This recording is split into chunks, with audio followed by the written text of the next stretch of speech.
안녕하십니까. 오늘은 이 쌍끌이 교육학 완전학습에 대해서 여러분에게 간단히 소개해 드리도록 하겠습니다.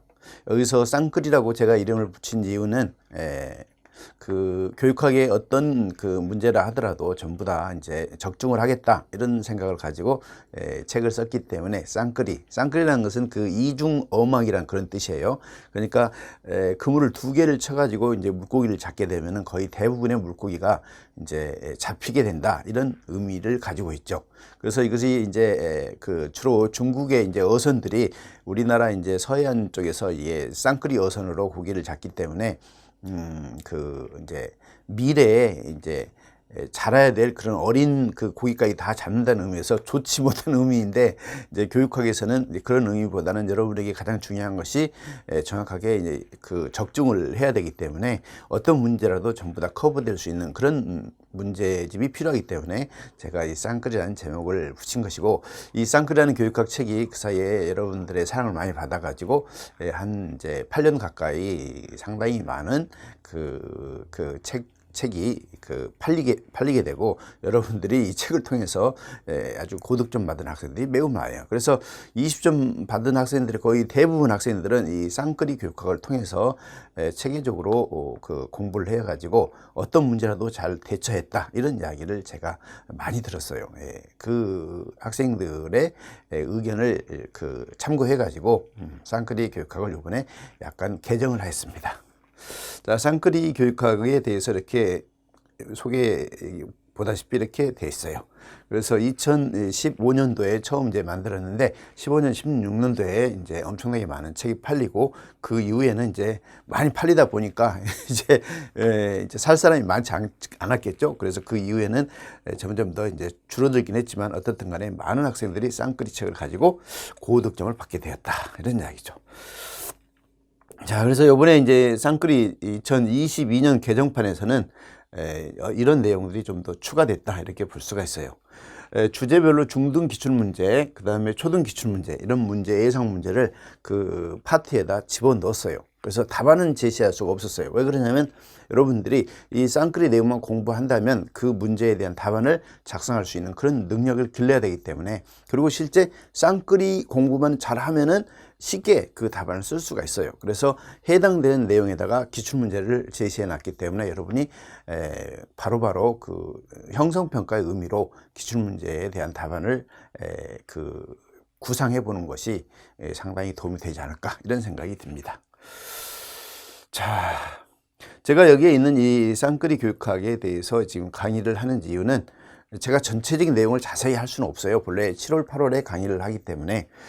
그런데 여러분들이 쌍끌이 책을 가지고 공부하는 그 친구들이 중요한 부분에 대해서 좀 체크만 해주시면 좋겠다 이런 그 요구가 많아서 여러분들에게 이 쌍끌이 책도 소개할 겸 해서 중요한 내용들을 여러분한테 체크하기 위해서 지금 강의를 하고 있습니다. 최대한 한 20분 이내로 강의를 끊도록 하겠어요.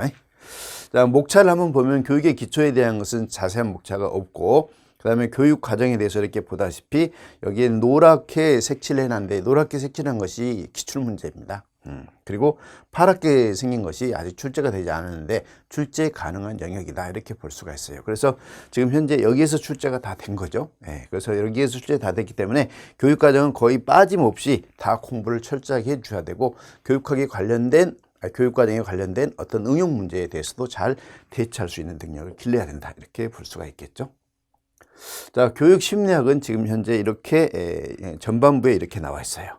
그래서 지능이론, 감성, 지능, 창의성 쭉 있는데, 여기에 노랗게 쓰여 있는 것이 출제가 됐던 것이고, 지금 파랗게 되어 있는 것이 출제가 되지 않았지만 출제가 될 가능성이 있다 이렇게 볼 수가 있어요. 그래서 이 파란색으로 되어 있는 그 제목이 제목만 출제된다는 게 아니라 기출문제 이미 출제됐지만 또 기출문제가 응용돼 가지고 출제될 수가 있기 때문에 기출문제를 지금 단계에서는 소홀히 하면 안 된다 이렇게 볼 수가 있는 거죠. 기출문제와 함께 그 연계된 문제를 잘 공부를 해둬야 된다. 자, 그 다음에 이제 교육 그 심리학 중에서 여기에 있는 정보 처리 이론, 전이 이론이 나오지 않았어요. 근데 실제 의미는 상당히 중요한 의미를 가지고 있고, 교사들한테 어떻게 학습에 도움을 줘야 되고, 그 다음에 교육과정이나 교육 내용이라든가 교수 방법, 이것을 선택할 때 항상 전의를 생각하면서 내용을 선정하고 내용을 조직해야 되는 거죠.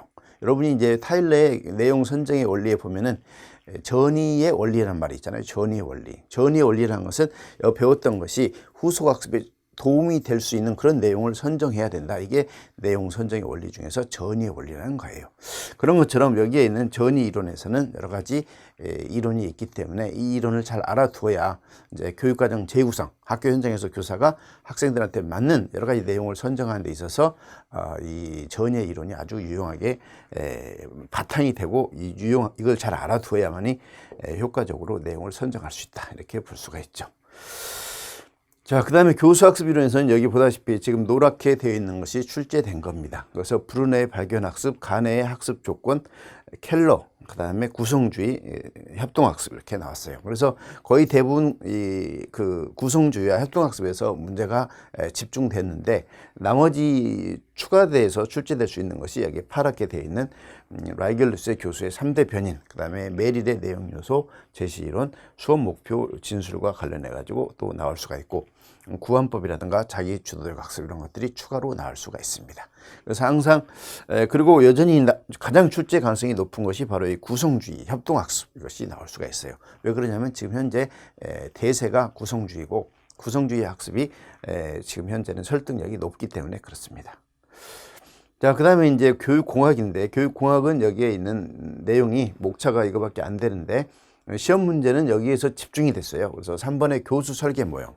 교수 설계 모형 중에서 딕과 캐리, 실주와 리치, 그 다음에 조나센의 구성주의 설계 모형, 그 다음에 하인리의 어쇼 모형. 이것이 출제가 된 거예요. 그러니까 거의 대부분 교육공학에서는 교수 설계 모형이 출제가 됐다. 이렇게 볼 수가 있고, 기타 이제 뭐냐면 이제 웹 기반 그 학습, 요즘 이제 비대면에 이제 비대면 수업을 위해서 이제 줌이라든가 기타 여러 가지 그걸 사용해서 수업을 하기 때문에 일종의 넓은 의미에서 원격 교육에 해당되기 때문에 원격 교육에 대한 문제가 시험 문제가 나오고, 앞으로도 계속 지금 약간 시사적인 내용과 관련된 교육학 이론이 시험 문제에 되고, 지금 현재 이슈가 되고 설득력이 높은 이론이 출제가 된다는 거 보았을 때 여전히 여기서 나올 수가 있다. 이렇게 볼 수가 있겠죠. 자, 그 다음에 교육평가에서는 거의 매년 나오는 것인데, 여기 보다시피 교육평가에서 평가 시기, 그 다음에 상대평가, 절대평가, 교육관, 참조, 준거, 수행평가, 평가 도구의 양호도, 평가 도구의 신뢰도, 평가 도구의 양호도 중에서 타당도가 있죠. 타당도가 시험 문제에 많이 나왔다 이런 뜻이죠. 그래서 여기서 한 번씩 나왔고, 그 다음에 이제 여기에서 제일 집중해서 나온 것이 바로 여기, 그 다음에 여기에 있는 평가 시기, 목적에 따른 평가 유형, 여기서 시험 문제가 나왔어요. 그래서 여기 말고 이제 거의 사실 교육과정이나 교육평가에서는 기출문제 말고 다른 데서 문제를 출제하려고 하면 거의 출제가 거의 없을 정도가 된 거죠. 그렇다고 해가지고 저 뒤에 옛날에 그 중요시돼 했던 객관식에서나 나왔던 그런 문제까지 출제하기는 어렵다 이렇게 볼 수가 있어요. 왜냐하면 거기까지 출제되기에는 임용고시 한 학생들한테 교육학만 전공도 하지 말고 교육학만 하라는 이야기냐 이런 이야기가 되잖아요. 그렇기 때문에 그것은 너무 그 수험생들한테 고통을 안겨주는 것이니까 그것보다는 이제 학교 현장에서 도움이 되고, 지금 학교 현장에서 지금 이슈가 되고 있는 이론과 학교 현장에서 지금 꼭 필요로 하는 이론이 뭐냐, 이런 것들이 출제가 된다 이렇게 생각하면 되겠죠. 자, 어떻든 간에 현재 기출문제를 중심으로 해가지고 여기에 있는 내용을 철저하게 잘 이해를 해줘야 된다 이렇게 볼 수가 있죠. 자, 교육연구통계에서는 표지표차가 시험 문제 한번 나왔는데 추가해서 나온다면 교육연구의 종류 이 정도가 나올 수 있지 않을까. 교육연구의 종류 중에서 몇 가지 이제 종류가 있는데 여러 가지 종류가 있어요. 근데 그 중에서 시험 문제에 나올 만한 것은 사회성 측정법이라든지 사례 연구라든지 사례 연구의 어떤 장단점이라든지 또 델파이 연구 방법이라든지 이런 것들이 몇 개 나올 수가 있는 거죠. 그 다음에 생활지도에서는 비행이론, 여기에 있는 상담이론에서 나왔는데 상담이론 중에서 인지적 상담이론, 앨리스의 REBT 이론이 안 나왔어요. 그래서 인지적 상담이론에서 나올 수가 있고, 그 다음에 나머지 뭐냐면 행동주의 상담이론 나왔고 진로 발달이론 이것이 나올 수가 있는데 크롬볼츠의 사회학습이론 이것이 나올 수가 있다 이렇게 볼 수가 있죠. 자, 이제 교육행정 파트에서는 여기 교육행정 파트에서도 지금 많이 출제가 됐죠. 주로 출제된 파트는 거의 이렇게 어느 정도 정해져 있어요. 그래서 여전히 출제될 파트는 3절에서 제 10절까지 에서 출제가 될 수 있지 않을까 이런 생각이 들어요. 왜냐하면 학교 경영 이런 것, 학급 경영이나 학교 경영 이런 것들은 대부분 이제 교사의 지도성 이런 차원에서 해결될 수가 있기 때문에 그런 거죠. 아쉬운 것은 동기 이론에서 시험 문제가 나오지 않았어요. 그래서 동기 이론에서 허츠버그의 동기 유생 이론이라든가 아지리스의 미숙 성숙 이론이라든가 이런 것들이 나올 수가 있다 이렇게 볼 수가 있죠. 물론 나머지 여기에 있는 뭐 예컨대 학교 조직의 조직 이론, 학교 조직의 유형 이런 것 중에 그 이완 결합체 조직과 관료조 조직에 해당되는 이중 조직이 시험 문제 나왔지만 이중 조직 말고 뭐 봉사 조직 중에서 뭐 온상 조직이라든가 사육 이런 조직, 칼슨 이야기했던 그런 조직도 나올 수가 있고 그 다음에 이제 웨이크가 이야기했던 이완 결합체 조직도 또 추가로 나올 수가 있고 또는 공식 그 조직화된 무정부 조직, 조직화는 되어 있지만 무질서하다 이런 의미에 있어서의 그런 조직들이 나올 수가 있어요. 그러니까 현재 기출문제지만 기출문제와 관련된 지금 출제되지 않는 그런 문제들이 약간 응용되고 학교 현장에 관련해 가지고 어떻게 할 것인가, 이 조직 이런 조직의 특성이 있는데 이 조직에 있어서의 경쟁력을 높이기 위해서는 어떻게 해야 되는가, 그러면은 당연히 또 학교 경영과 관련된 그 이론들의 그 논거가 필요하겠죠. 그래서 어떤 하나에만 치중하지 말고 모의고사 문제를 통해서 그 다양한 문제에 대한 대처 능력을 길러야 된다 이렇게 볼 수가 있죠. 제가 기출문제를 지금 현재 풀어가지고 5, 6월 강의를 했는데 기출문제도 나와 있죠. 초등하고 중등하고 합쳐져 가지고 중등 시험 문제 총 12문제, 그 다음에 초등 6문제 해가지고 합쳐가지고 18문제 기출문제 풀이를 했는데 학생들이 그 강의를 듣고 아주 논술에 대한 테크닉, 논술 스킬 이런 것이 길러지고 그 다음에 초등 문제도 중등에 나올 수 있구나.